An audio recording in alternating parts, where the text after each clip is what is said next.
อยากเป็นดีเรคเตอร์โดยการไต่เต้าจากการเป็นสตอรี่บอร์ดก็เลยเริ่มงานตำแหน่งสตอรี่บอร์ดเพราะว่าอย่างแรกต้องเข้าใจก่อนว่าสมมติทำหนังเรื่องหนึ่งและเซลว่าเราได้เป็นผู้กำกับใหญ่โปรดักชันและเซลมี100 คนผู้กำกับคือ1 เดียวคือทีม4 คนจาก100นึงเพราะฉะนั้นมันเป็นงานที่หนักพี่เลพี่ต่อแล้วก็พี่กาบอะซีนไหนที่ทำแล้วเราประทับใจที่สุดที่แบบซีนนี้เราทำแล้วแม่งโคตรเจ๋งเลยนี่สปอยได้ใช่ปะก็เลยชอบช็อตหนึ่งอันนี้ตอนที่เท่าไหร่12มีกี่ตอนเลย3โอ้โหเนี่ยผมยังดูไม่ถึงสวัสดีครับขอต้อนรับเข้าสู่ Igloo Campfire จุดพักก่อนพิชิตยอดเขากับเราคนทำงานแอนิเมชันที่เราจะชวนมาพูดคุยแลกเปลี่ยนไอเดียและแชร์ประสบการณ์เกี่ยวกับการทำงานก่อให้เกิดความคิดสร้างสรรค์ใหม่ๆครับแล้ววันนี้ทอย PR and Marketing Director ของ Igloo Studio อยู่กับพี่ๆทีมผู้กำกับพี่ไทกราฟพี่ต่อพี่เรย์แล้วก็พี่มอสครับสวัสดีครับสวัสดีครับขอต้อนรับสู่รายการของเรานะครับเย้ทอยเองก็เป็นตำแหน่ง Director เนาะพวกพี่ๆก็เป็นตำแหน่ง Director เหมือนกันแต่ว่า job description หรือว่าหน้าที่การทำงานของเราเนี่ยมันแบบแตกต่างกันอย่างสิ้นเชิงเลยแล้วทอยก็รู้สึกว่าคำว่าผู้กำกับเนี่ยมันมีความหมายที่แบบลึกซึ้งมากแล้วผู้กำกับที่พี่ๆเป็นผู้กำกับแอนิเมชันด้วยมันแตกต่างกับผู้กำกับหนังหรือผู้กำกับทั่วๆไปที่เราแบบรู้กันยังไงครับพี่กราฟช่วยเล่าให้ฟังหน่อยได้ไหมนี่เลยล่ะครับเอาแค่เท่าที่พี่รู้ใช่พวกกับหนังเขาอาจจะเขาถ่ายเป็นสต็อกได้เขาถ่ายหลายกล้องได้แล้วเอามาตัดทีหลังใช่ไหมแต่ว่าถ้าเกิดเราทำแอนิเมชันเราต้องเว้นตั้งแต่สตอรี่บอร์ดเลยว่าเราจะเอาเท่านี้เฟรมเท่านี้อะไรเงี้ยเราจะไม่มีช้อยให้มาตัดทีหลังเยอะเพราะว่าทุกอย่างมันเป็นบัดเจ็ตไปหมดอะไรเงี้ยนั่นคือข้อแตกต่างแรกๆที่พี่รู้เนาะก็คือเหมือนกันเป็นผู้กำกับแอนิเมชันเราจะต้องแม่นตั้งแต่ตอนทำสตอรี่บอร์ดตั้งแต่ตอนเขียนบทเลยว่าเฮ้ยอย่างเงี้ยเราจะทำเผื่อไม่ได้นะถ้าจะเอาแบบนี้ก็ต้องแม่นตั้งแต่แบบนี้เลยเห็นภาพตอนจบของมันไว้เลยอย่างนี้ใช่ไหมครับแล้วอย่างเงี้ยพี่กราฟทำอะไรมาก่อนถึงจะได้มาเป็นผู้กำกับของ Igloo Studio พี่ทำทุกอย่างใน Igloo Studio มาก่อนที่จะเป็นก็คือนี่เป็นทีมงานคนแรกๆของ Igloo เลยหรือเปล่าครับครับตั้งแต่เดอะสลัดที่พี่นัทเคยให้สัมภาษณ์ไปใช่ตั้งแต่ในตลาดครับช่วยในทิศเรื่องทำสตอรี่บอร์ดช่วยกันทำโมเดลแอสเซทอนิเมตก็คือ1 คนทำแบบแทบจะทุกอย่างในไพป์ไลน์ของ edit ซึ่งซาวก็ไปห้องเสียงแล้วพี่เลก็ทำเหมือนพี่กราฟเหมือนกันใช่ไหมเป็นแบบว่า 3D generalist ทำทุกอย่างตั้งแต่แบบออกแบบอันนี้เลยใช่ครับมันเป็นยุคแบบมันยังมั่วๆกันอยู่มันยังไม่เหมือนตอนเนี้ยแอนิเมชันไทยมันแบบรับโน้ตฮาวมาจากคนที่เขาไปทำงานต่างประเทศมันเนาะเขาก็จะแบ่งอะไรเป็นชัดเจนนะตอนนั้นมันแบบมั่วๆหน่อยใช้เซนใช้เยอะครับเลยไม่ได้มีแบ่งแล้วคนน้อยด้วยตอนที่เราเรียนจบมามันก็ไม่ได้แบ่งเป็นแผนกชัดเจนมีความรู้ชัดเจนเราจะเรียนรวมๆว่าเราเรียนทุกอย่างที่เกี่ยวกับแอนิเมชันแล้วก็ค่อยมาหาว่าจริงๆเราชอบอะไรเงี้ยนั่นยุคแรกมันก็เหมือนแบบเราก็ทำมันหมดทุกอย่างแหละยังไม่มีสเปเชียลิสต์เฉพาะด้านซึ่งได้ข่าวมาว่าพี่เลไม่ได้จบแอนิเมชันมาโดยตรงด้วยแล้วก็มาเรียนแอนิเมชันเอาที่ Igloo ใช่ไหมครับใช่ครับจบมัณฑนศิลป์นิออกแบบนิเทศศิลป์ครับอ๋อแบบจริงๆมันก็เป็นลีดออกแบบคณะออกแบบนั่นแหละก็คือจริงๆชื่อคณะชื่อภาควิชาที่เรียนมันจะบอกว่าการสื่อสารด้วยภาพซึ่งแอนิเมชันมันก็มีภาพแล้วมันก็สื่อสารก็ผสมกันได้หน่อยนึงแต่ว่าเรื่องเทคนิคอะไรเงี้ยครับไม่รู้เรื่องเท่าไหร่ก็คือมีสอนบ้างแต่เป็นแบบพวก Adobe Flash อะไรพวกนี้งองแงก็รู้พื้นฐานบ้างว่ามันมีแอนิเมชันมันมี12ข้อนะอะไรพวกเนี้ยแต่ว่าลงลึกจริงก็ไม่ได้รู้เรื่องอะไรเลยก็เรียกว่าเรียนมาเป็นคอนเซ็ปต์มากกว่าใช่ไหมแต่ว่าต้องเล่าแบบนี้ต้องแบบนี้อะไรเงี้ยภาพแบบนี้สื่ออารมณ์แบบนี้หลักการแบบนี้สื่ออารมณ์แบบนี้อะไรเงี้ยครับแต่ว่าได้ข่าวว่าพี่เลเป็นคนชอบแอนิเมะอยากให้พี่เลโชว์เสื้อแอนิเมะที่ใส่มาวันนี้ให้ดูหน่อยมันคือจากแอนิเมะเรื่อง Bleach ใช่ไหมใช่ครับ Bleach เทพมรณะคือทอยเคยดูตอนเด็กๆแล้วทอยจำเรื่องไม่ได้แล้วว่าเป็นอะไรจริงๆมันก็ไม่ได้ชอบขนาดนั้นเนาะแต่ว่าเสื้อตัวนี้มันมีอยู่ก็เลยใส่มาทำไมเราไม่แกะใส่เสื้อออกจริงปะที่เนี่ยคิดได้ครับเห็นตั้งนานแล้วใช่ไหมแสดงว่าพี่เลเป็นคนดูแบบอนิเมะมาตั้งแต่เด็กแล้วเราชอบแบบทุกเรื่องเลยไหมหรือว่าแบบสไตล์ไหนที่พี่เลชอบดูเป็นพิเศษจริงๆก็ดูทั่วไปครับสมัยก่อนมันไม่มีเลือกมากมันก็มีแค่ช่อง9ป่ะกับถ้ามีเคเบิลก็ดูเคเบิลที่บ้านก็พยายามแบบปลูกฝังให้ดูการ์ตูนดิสนีย์อะไรเงี้ยแต่เราไม่เอาเลยไม่ดูเลยดูบ่อยแต่ว่าแบบในหัวจำไม่ค่อยได้ ทำจากการ์ตูนญี่ปุ่นเขาก็จะบอกว่า มันแข็งเนาะการ์ตูนญี่ปุ่นเพราะดิสนีย์มันจะแบบคิวขึ้นมาแต่ว่าดิสนีย์มันจะแบบไอ้ดราก้อนบอลอย่างเงี้ยพอมันแบ่งพลังก็จะแบบนิ่งๆมันขยับแต่ปาก ขยับปาก เราก็แบบไม่รู้ดูไปทำไมสนุกดีแต่ว่ามันจะมีแบบอีกเรื่องหนึ่งที่แบบพี่ชายเอามาให้ดูชื่ออากิระเขาบอกว่านั้นมันแบบเนี่ยรู้เปล่าอากิระมัน24เฟรมเรทนึงด้วยถูกว่าล้อเครื่องใช่ไหมปกติคืออะไรปกติมันแข็งไงมันจะ12อ๋อโอเคก็เลยแบบเริ่มอาจจะตรงนั้น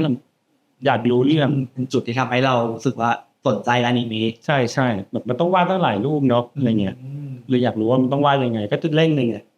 ไอ้ที่กรีกกระดาษ ไอ้กรีกกระดาษ ใช่ไหม สมุดชีท เคยเล่นแหละใช่ ก็รู้สึกว่าเก่งว่ะเก่งเรื่องว่ะอะไรเงี้ยประมาณนั้น วันนี้นอกจากพี่เลใส่เสื้ออนิเมะมาแล้ว พี่มอสก็ใส่เสื้ออนิเมะเหมือนกันโชว์ให้ดูหน่อยได้ไหมครับเป็นเรื่องจากเรื่องอะไรครับแล้วทำไมถึงใส่มาวันนี้ ก็เซ็กบลูครับ คือเรื่องเกี่ยวกับอะไรอันนี้แบบทอยแบบแรงมากไม่รู้จริง เกี่ยวกับชีวิตไอดอลสาวคนหนึ่งไอดอลญี่ปุ่นอะที่แบบไอดอลเยอะแยะไปหมดหมายถึงว่ามันมีไม่ใช่ดังแบบเบอร์บ้านเราก็จะมีวงไอดอลเล็ก โอ้โห ๆที่จะก้าวหน้าในวงการบันเทิงแล้วก็มีความขมในชีวิต โอ้ และส่วนตัวผมชอบพุ่งกับคนนี้ ซึ่งก็คือ นาโตชิโกะ ซาโตชิโคน ครับ นอกจากเรื่องนี้เขากำกับเรื่องอะไรอีกอะครับ ตัวเกี่ยวกับฟาเธอร์ ตัวเกี่ยวกับฟา ยูนิคเทรสปาปิก้า อ๋อปาปริก้า ครับผม ปาปริก้าน่าจะเป็นเรื่องที่แบบหลาย ๆ คนรู้จักสำหรับคนที่ไม่ได้ติดตามอนิเมะมากอะไรอย่างนี้ป่ะครับ โอ้มันเข้าใจง่ายสุดด้วยนะสำหรับผม มันเข้าใจง่ายเลย ปาปิก้าถ้าเทียบกับหนังเขาอ่ะซึ่งก็เป็นผู้กำกับแนวที่พี่มอสชอบ ใช่เป็นไอดอลเป็น อ๋อแล้วนอกจากคนนี้แนวอนิเมะอื่นๆพี่มอสแบบชอบดูเรื่องไหนอีกหรือว่าอย่างดิสนีย์อย่างเงี้ยพี่เลยบอกว่าที่บ้านไม่ให้ดูที่บ้านให้ดูแต่ว่าตัวเองแบบไม่ชอบเลยพี่มอสแบบมีชอบไหม ไม่เข้าหัวจริง เด็กดูตูดผมต้องหมดดิสนีย์ผมก็ดูอนิเมะส่วนใหญ่ผมชอบดูเป็นมูฟวี่อะไรเงี้ยเพราะว่าอย่างเมื่อกี้พี่เลยบอกดูช่อง9อะไรเงี้ยคือมันฉายเสาร์อาทิตย์ใช่ป่ะ โอ้โห แล้วมันจะมีช่วงวัยหนึ่งที่แบบแม่ไม่อยู่วันเสาร์ต้องอยู่กับป้าแล้วป้าชอบไปวัด อ๋อเนี่ย เพราะฉะนั้นมันจะแหว่งวันเสาร์เป็นประจำถ้าเกิดว่าเราดูซีรีส์ไม่ได้มันไม่ต่อเนื่อง ข้าม ก็เลยแบบไม่มันไม่ได้ดูอะไร ไม่ได้ดู ต่อเนื่อง ต่อ ใช่ก็เลยชอบดูเป็นฟีเจอร์ มันค้างเลยจบแล้วมันขาดใจ แล้วแบบผมก็ดูวันอาทิตย์วันเสาร์ผมก็ได้ดูอีกแล้ว ดู อะไรอย่างเงี้ย รอวันอาทิตย์นึงตอนเงินต่อย1 บาท เอาไปย้อนดูไม่ได้ อะไรวะเนี่ย มันต้องเช่าวิดีโอดูเมื่อก่อน ใช่ วิดีโอเทปที่มันก่อกลับได้ ใช่แล้วโหไปเช่ามันต้อง ใช่ไหม ใช่ก็เลยแต่ถ้าเป็นเทปวิดีโอดูไอ้มดแดง วะ พวกนั้นมันไม่ต้องต่อกันก็ได้ ตอนนึงเจอสัตว์ประหลาดเราดูข้ามไป3-4 ตอนก็สู้กับสัตว์ประหลาดตัวใหม่มันจะเป็นอย่างนั้นโอเค แต่ส่วนใหญ่ดูเป็นฟีเจอร์อนิเมะ เข้าใจ ครับ แล้วอย่างนี้พี่ต่อมีแบบอนิเมะหรือว่าแบบหนังที่ชอบไหมอย่างที่แบบพี่เลพี่มอสพี่กราฟเล่า จริงๆ ตอนเด็กนี่จำไม่ค่อยได้เหมือนกันนั้นเราเล่นเกมเริ่มที่เล่นเกมก่อนเกม FR อะไรอย่างงี้ป่ะแล้วก็ เกมอะไร เกมที่มันเป็นกีฬาม้าวิ่งกระโดดข้ามไปเลย เกมคักเหรอ จำชื่อไม่ได้ด้วย ที่มันยากๆปะ ยากปะ ชายหลังดำ ข้าม ๆเดินขาด แล้วก็ ขาด แล้วก็ยิงปืนที่มันยิงหมาไปขับนกยิงเป็ดนั่นน่ะเกมแรกๆที่เราเล่น พี่ต่อก็จบแอนิเมชันมาเหมือนกัน เชื่อมแอนิเมชันมาครับ แล้วทำไมถึงแบบจับพัดจับผูมาทำเป็นอาร์ตดีเลกเตอร์ของที่กรูสตูดิโอได้อะ โอ้ก็ทำงานมาเรื่อยๆนะตอนแรกก็เราอาจจะเริ่มมาจาก 3D ก่อน 3D artist อะไรอย่างเงี้ยแล้วก็เป็นทางสายงานโฆษณาใช่ป่ะแล้วก็ตอนหลังเราเริ่มแบบไปชอบเสน่ห์ของงานคอมโพสิตอะไรเงี้ยก็ไปย้ายฝ่ายไปทำคอมโพสิตโฆษณาอะไรเงี้ย งานคอมโพสิตก็คือแบบพวกปรับสีหลังจากที่ถ่ายมาแล้วอะไรอย่างเงี้ยใช่ไหม ถ้าเป็นงานโฆษณาเนี่ยเขาก็จะถ่ายคนใช่ป่ะกับกรีนสกรีนมาแล้วก็มาแมทช์กับ CG อะไรเงี้ยเราทำให้มันเนียนเข้าหากันแล้วก็ใส่บรรยากาศแสงสีอะไรเงี้ยลงไปแล้วก็วันหนึ่งเนี่ยเราก็มาทำเปลี่ยนสายงานมาทำ motion graphic บ้างทำเป็นพวกไตเติ้ลรายการต่างๆอะไรเงี้ยจนกระทั่งมาทำที่อีกรูเนี่ยเราก็มาเริ่มที่ VFX Composite อะไรเงี้ยครับถึง แล้วก็ค่อยๆมาทำทางด้านดีเลกเตอร์ ครับ แล้วพี่มอสล่ะครับพี่มอสแบบจะพัดจะผูยังไงถึงได้แบบว่าก้าวขึ้นมาเป็นแบบผู้กำกับทุกวันนี้ได้ก่อนหน้านี้เคยทำอะไรมาก่อนตำแหน่งที่เคยผ่านมามีอะไร ผมก็เรียนแอนิเมชัน แล้วก็อยากเป็นดีเลกเตอร์ แล้วก็ตอนเรียนก็รู้สึกว่าชอบสตอรี่บอร์ดคือบอกชอบรูปแต่ชอบสเก็ตไอเดียเล่าอะไรไปเรื่อยๆไม่ได้แบบเพ้นก็โอเคแต่แบบไม่ได้เพ้นดีเราไม่ได้ชอบอยู่กับเพ้นชอบสเก็ตเลยรู้สึกว่าชอบสตอรี่บอร์ดเพราะอยากเป็นดีเลกเตอร์ก็เลยตั้งใจว่าอยากเป็นดีเลกเตอร์โดยการไต่เต้าจากการเป็นสตอรี่บอร์ดตอนนี้คือตั้งใจตั้งแต่แรกก็เลยเริ่มงานตำแหน่งสตอรี่บอร์ดเพื่อที่จะได้เป็นดีเลกเตอร์เพราะผมรู้สึกว่ามันเป็นความรับผิดชอบอย่างหนึ่งของดีเลกเตอร์เพราะมันคือการเล่าแล้วก็จริง สตอรี่บอร์ดมันคือสเก็ตของหนังทั้งเรื่องเราเห็นหนังที่แบบมันเสร็จแล้วด้วยภาพสเก็ตอะไรอย่างเงี้ยก็เลย เมื่อกี้พี่เลพูดมาว่าแบบตำแหน่งจริงๆของพี่เลตอนที่ทำคือ Episodic Director ก็คือพี่เลอะเข้ามาเป็น Episodic Director ในโปรเจกต์ที่ชื่อว่า My Demon ที่เป็นโปรเจกต์ระหว่าง Igloo กับ Netflix ที่เพิ่งปล่อยออกไปเมื่อปีที่แล้วก็ปีนี้จะครบ1 ปี My Demon แล้วก็เลยอยากจะชวน 1 ปีแล้ว จะครบแล้วใช่ใกล้แล้วก็เลยแบบว่าอยากถามพี่ๆว่าตอนที่ทำตอนนั้นน่ะแบบพี่เลพี่ต่อแล้วก็พี่กาบอะซีนไหนที่ทำแล้วเราประทับใจที่สุดที่แบบซีนนี้เราทำแล้วแม่งโคตรเจ๋งเลยประทับใจสุดนี่สปอยได้ใช่ปะ ๆได้ ตอนเคนโตะมันหัวระเบิดอะ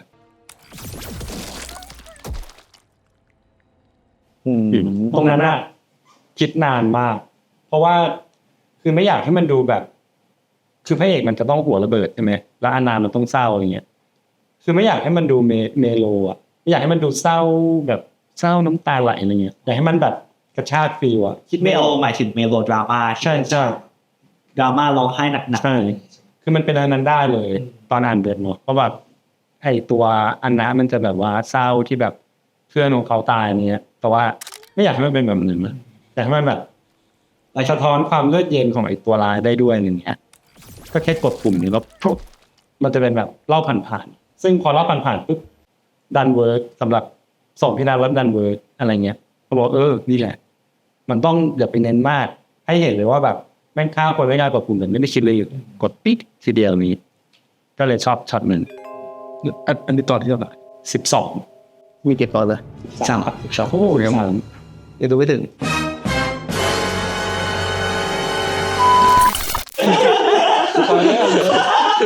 คนถูกสปอยล์นั่งอยู่ตรงนี้เอง เรื่องนี้เรื่องพระเอกตายนะ พี่กระถูก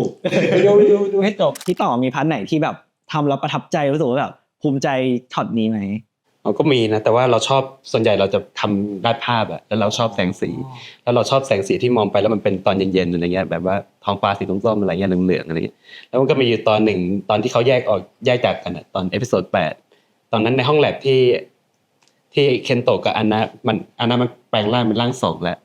นี่ก็สปอยล์เนี่ยร่าง2รู้ป่ะ พี่เขาดูแล แล้วเขารู้เหมือนอันนั้นเขารู้สึกว่าเขาอ่ะเวลาอยู่ใกล้เคนโตะแล้วเคนโตะน่าจะแบบว่าทำให้เคนโตะเขาลำบากหรือบาดเจ็บอะไรประมาณนี้แหละทีนี้เขาก็เลยแบบกระโดดออกไปนอกหน้าต่างที่มันเป็นวงกลมเป็นรูแล้วมันมีจังหวะหนึ่งอ่ะที่เขาหันมองกลับมามองเคนโตะแล้วมันเป็นซิลูเอทของอันนั้นร่าง2ก่อนที่เขาจะกระโดดออกไปเราชอบโมเมนต์นั้น ชอบ จำได้ชอบเหมือนกันที่ หันมาทำหน้าเศร้านิดนึงป่ะ ใช่แล้วก็ไปอยู่ดี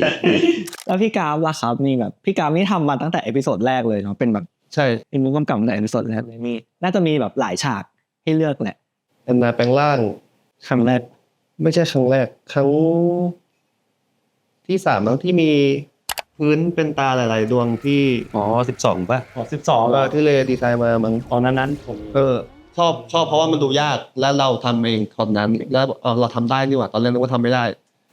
ก็เลยเป็นหนึ่งในซีนที่รู้สึกว่าภูมิใจ คนละตอนนี้ของตอนแรกใช่ป่ะที่ไม่มีไตเยอะ ที่มีตาที่พื้นที่มันแผ่ออกมา ขึ้นได้12 12มั้ง พี่กราฟตัวเองเหรอเนี่ย 12ใช่แล้ว ทูดีเอฟเฟกต์พี่ตอบก็สั่งแก้ยับเลย เขาไม่รู้พี่กราฟทำไม่งั้นให้ผ่านแล้ว สวย เรารู้สึกว่า สวย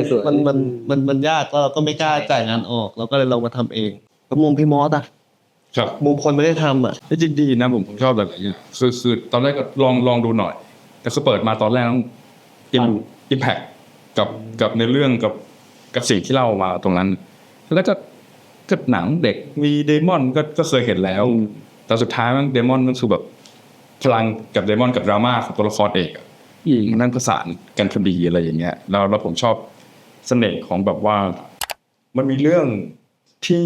คาแรคเตอร์เชื่อแค่จากเรื่องเล่าแค่จากเรื่องที่ได้ยินอ่ะเลยบอกว่ามีเดมอนที่ปลุกแม่ได้แค่นั้นอ่ะกูก็อยากเดินทางแล้วอ่ะกับเป็นตอนแรก Impact แล้วก็อยากดูต่อแต่ มันดูเด็กดีนะ ใช่ ดีมอนย้อนเวลาใช่ไหมดีมอนย้อนเวลา ใช่แล้วพอดูไปว่าเดมอนแต่ละตัวผมโอเคนะหมายถึงดีไซน์อะไรเงี้ยผมชอบไอ้ตัวที่มันดูเหมือนจะไหนวะตะกั่วแตนจะยาว ไอ้ที่เป็นเกราะเหรอ อ๋อตะกะแตน ๆแต่ผอมๆยาวๆอ่ะ ตะกะแตน อ๋อนี่ไงเซนจู แล้วมันพูดคิวผมก็แบบเวียดดีอะไร ผมรับ ไอ้ตายเยอะๆผมก็เท่หมายถึงว่าแต่ละเลเยอร์ที่มันอัพเรื่องขึ้นไปอ่ะโอเคแต่แล้วก็อาณาก็ดูดแต่พอพลังมันแบบขยายขึ้นแล้วมันแบบมีปุบเป็นไอ้ดำๆแบบอันใช่มันมันดีเท่ดีอย่างเงี้ย คือทอยก็เป็นหนึ่งในทีมงานไมดิมอนเหมือนกันในตอนนั้นเนาะก็รู้สึกว่าผลงานเรื่องนี้เป็นผลงานที่แบบทุกคนในอีกลูอ่ะตั้งใจแล้วก็ทุ่มเทแรงกายแรงใจในการทำมันว่าเลยในครบรอบ1 ปีเนี่ยก็อยากจะเชิญชวนทุกคนเนี่ยกลับไปดูไมดิมอนอีกครั้งแล้วก็ใครมีความคิดเห็นอะไรก็อยากให้คอมเมนต์ไว้ที่ใต้คลิปนี้ได้เลยเราจะได้แบบว่าเอาฟีดแบ็กตรงนี้มาปรับปรุงแล้วก็พัฒนากันในอีกเนาะเมื่อกี้ทอยถามพี่มอสไปแล้วว่าแบบตอนนี้พี่มอสเข้ามาจอยอีกลูอ่ะพี่มอสทำโปรเจกต์อะไรอยู่บ้างนี่แบบพอจะเล่าให้ฟัง ตอนแรกคือผมมาดูทีม Storyboard แล้วก็ Direct ด้วยฮะก็มาดูแลทีมแล้วก็พยายามจะทำให้มาตรฐานดีขึ้นเรื่อยๆเพราะว่ามันเป็นเรื่องที่ใช่เราเป็นเรื่องที่เราต้องพยายามอยู่แล้วล่ะไต่กันไหนขึ้นไปแล้วก็ทำโปรเจกต์ 2D animation อยู่นะครับเป็น 2D ไกลเกลี่ยตลกแบบเกลียน น่าจะเข้าทางพี่มอนเลย ครับใช่ครับ แล้วพี่กาพี่เรพี่ต่อมีโปรเจกต์ IP อะไรที่ทำกับอีลูไหมโอเคของลูกค้าเราอาจจะแบบเล่าได้ไม่เยอะแต่ว่าอีลูอ่ะไม่ได้ทำแค่งานเซอร์วิสแต่ว่าเราก็มีพัฒนา IP ด้วยอย่างภาพที่ขึ้นอยู่ข้างหลังเรามีแบบหลายโปรเจกต์เลยอยากรู้ว่าแบบพี่ๆแต่ละคนอ่ะตอนนี้แบบมีทำโปรเจกต์อะไรของอีลูกันอยู่บ้างหรือเปล่า คนนี้ที่ทำอะไรนะ ที่ทำในร่างไง อ๋อทำไม่พูดไม่ได้ ไม่ได้ ไม่เป็นไรไม่เป็นไร ก็รอติดตามเป็นเรื่องของอนาคต ได้เราติดตามต้องรอติดตาม ยังพูดไม่ได้เนาะโอ้โหอาหารเนาะโอ้โหมาขายนี้ พูดไม่ได้ ไปเอาไปว่าเป็นเรื่องเกี่ยวกับอาหารละกันแต่ว่ายังไงเดี๋ยวต้องรอติดตามเนาะแต่เมื่อกี้พี่กาพูดเรื่องแบ็กดัตขึ้นมาใช่ไหม ใช่ เป็นเรื่องเกี่ยวกับอะไรอยากให้เล่าให้ฟังหน่อย โลกโพสต์อโพคาลิปส์ที่มีฝุ่นสีดำเกิดจากสงครามอะไรสักอย่างหนึ่งแล้วมันเป็นภัยพิบัติที่ทำให้มนุษย์อยู่อาศัยยากแต่ว่าทุกคนปรับตัวละอยู่ตรงนั้นได้ แต่ว่ามันน่าจะมีเทคโนโลยีอะไรสักอย่างหนึ่งที่จะช่วยแก้ปัญหาตรงนี้ได้แล้วนั่นเองก็เหมือนจะพัดจะผูไปอยู่ในเหตุการณ์นั้นพอดีอะไรเงี้ยแล้วเขาก็นั่นแหละฮะออกผจญภัยครับทำร่วมกับพี่ต่อเนี่ย พี่ต่อก็จะดูหน้าที่ในเรื่องของอาร์ตไดเรก ใช่ตอนนั้นเราดูงานภาพของโปรเจกต์ตัวนี้ใช่ไหมที่เขาทำ โอเคซึ่งแบบแบ็กดัตกับสตรีทปองอ่ะมันก็ดูเป็นคนละแนวกันไปเลยเนาะเพราะแบบแบ็กดัตจะดูแบบดิบๆเถื่อนๆดูแบบแนวโตๆหน่อยในขณะที่สตรีทปองจะเป็นแบบการ์ตูนกีฬาวัยรุ่นอย่างนี้ ดู ใช่ไหม เบียวๆหน่อยดูเบียว ทีนี้คำถามสุดท้ายแล้วครับสำหรับพี่ๆผู้กำกับแต่ละคนทอยเชื่อว่าตอนเนี้ยน้องๆหลายคนที่ติดตามเรียนมาทางสายแอนิเมชันหรือว่าเรียนมาทางด้านศิลปะหรือว่าภาพยนตร์อะไรเงี้ยหลายๆคนก็คงมีความฝันอยากจะเป็นผู้กำกับบ้างแหละแล้วก็ในไทยเนี่ยสายอาชีพผู้กำกับแอนิเมชันเนี่ยเรียกได้ว่าอีกลูก็เป็นหนึ่งในไม่กี่ที่ที่มีทีมผู้กำกับแอนิเมชันเนาะก็อยากให้พี่ๆแต่ละคนอ่ะเหมือนแบบว่าฝากอะไรบางอย่างถึงน้อง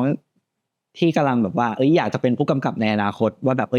น้องมีอะไรจะฝากถึงน้องๆ พี่เริ่มจากพี่มอส ๆต่อเนื่อย ผมว่าเป็นความฝันที่แบบมันเฉพาะตัวเขาเรียกว่าอะไรมันคือแบบเล็กหมายถึงว่ามันบีบอย่างเงี้ยแต่ว่ามันเพราะว่าอย่างแรกต้องเข้าใจก่อนว่าสมมติทำหนังเรื่องหนึ่งแล้วเซลว่าเราได้เป็นผู้กำกับใหญ่โปรดักชันและเซลมี100 คนผู้กำกับคือ1 เดียวหรือทีม4 คนจาก100นึงอ่ะเพราะฉะนั้นมันเป็นงานที่หนักเหมือนแบกความรับผิดชอบไว้อย่างเงี้ยป่ะครับอันนั้นก็ใช่เพราะหนังเจ๊งก็พุ่งกลับแต่ว่าเพราะฉะนั้นมันหนักแล้วมันยากเพราะความฝันมันใหญ่นั้นถ้าจะเอาอะไรที่มันใหญ่มันยากก็ตั้งมั่นเข้าไว้แล้วก็ต้องทำมันเหมือนพี่มอสบอกเนาะความเป้าหมายมันไปพุ่งชน ท้องเมื่อไหร่ก็นึกถึงเป้าไว้ ไม่ต้องพุ่งชนก็ได้ค่อยๆเดินไปก็ได้แต่ต้องไปเรื่อยๆอย่าท้อได้อย่าถอยเหมือนที่เขาพูดก็ได้แต่มันต้องเป็นอย่างนั้นจริงๆฮะมันก็แต่สุดท้ายแล้วมันแอนิเมชันผมว่ามันบางทีมันก็เรียบง่ายแค่ว่าเราก็แค่ชอบเด็กคนหนึ่งที่ชอบดูการ์ตูนแล้วก็ชอบวาดมันแล้วก็อยากจะทำมันไปเรื่อยๆเพราะคิดความซิมเพิลดีไว้ครับ ตอบได้ดีมาก ว่าพูดได้ดีครับ ใช่ครับก็ตามนั้นเลย เราคำตอบเหรอพี่กาว คือแบบว่าสมมติในมุมพี่เราไม่ได้ฝันว่าเราจะเป็นผู้กำกับ แต่แค่ตอนสมัยเด็กเราเห็นงานของคนอื่นแล้วเรารู้สึกว่าเราอยากทำแบบของตัวเองบ้าง เราอยากวาดสักพักเราอยากเห็นมันขยับ เราก็เอามาขยับเองเราอยากเห็นว่ามันมีเสียงเป็นยังไงเราก็เริ่มทำไปเรื่อยๆอะไรเงี้ยจนเราได้ทุกโปรเซสแต่ว่าพอได้ตรงนั้นแล้ว เราก็อาจจะเป็นผู้กำกับได้เพราะว่าเรายังมีไฟเรื่องการเล่าเรื่องอยู่อะไรเงี้ยแต่ถ้าเกิดสตาร์ทมาด้วยการแบบอยากผู้กำกับเลยอ่ะมันเหนื่อยตรงที่เราต้องไปหาทุนหาทีมงานมาทำหนังสั้นเรื่องนึงไปประกวดอะไรเงี้ยมันใหญ่แล้วมันเป็นภาระของในการผลิตหนังเรื่องนึงหนังสั้นใครๆก็อยากทำแต่มันทำได้ยากอะไรเงี้ยก็ถ้าจะทำก็ต้องเหมือนพี่วอดบอกตั้งใจแล้วก็มันจะเหนื่อยอ่ะจะไหนแน่ ถ้าไม่อยากท้อเร็วก็ค่อยๆก็ได้แต่ว่ายึดไว้ว่าเรายังอยากทำมันอยู่อะไรเงี้ยครับแต่ถ้าเราพร้อมอ่ะก็ทำเลยอย่าไปรอแบบว่าอยากทำหนังเรื่องนี้พี่อยากทำหนังเรื่องนึงเนี้ยแล้วไม่พยายามจะทำมันอยู่ในหัวมาเป็น10 ปีมันก็จะอยู่แค่นั้นมันจะไม่เกิดขึ้นอะไรเงี้ยครับ ถ้าเกิดมุมเนี่ยเราจะแบบเหมือนกับ เราเริ่มจากจุดเล็กๆกันเราไม่ได้มองว่ามันจะต้องไปเป็นผู้กำกับเลยอะไรเงี้ยก็เลยรู้สึกว่าบางทีเราอาจจะหลงไหลในงานภาพอะไรบางอย่างของการ์ตูนที่เราดูมาเราชอบสิ่งนั้นแล้วเราอยากทำได้บ้างอะไรเงี้ยแล้วเราก็ทำมันมาเรื่อยๆอะไรเงี้ยครับอาจจะเป็นส่วนเล็กๆเป็นเรื่องของแสงสีจนเราเรียนรู้พวกกระบวนการขยับหรือว่าอะไรต่างๆในการขึ้นโมเดลอะไรเงี้ยเรียนรู้ไปเรื่อยๆเหมือนเรียนรู้กระบวนการผลิตของมันไปเรื่อยๆแล้วมันประกอบกันเป็นภาพใหญ่สักวันหนึ่งอะไรอย่างเงี้ยครับผมก็เลยคิดว่าเราน่าจะแบบว่าไป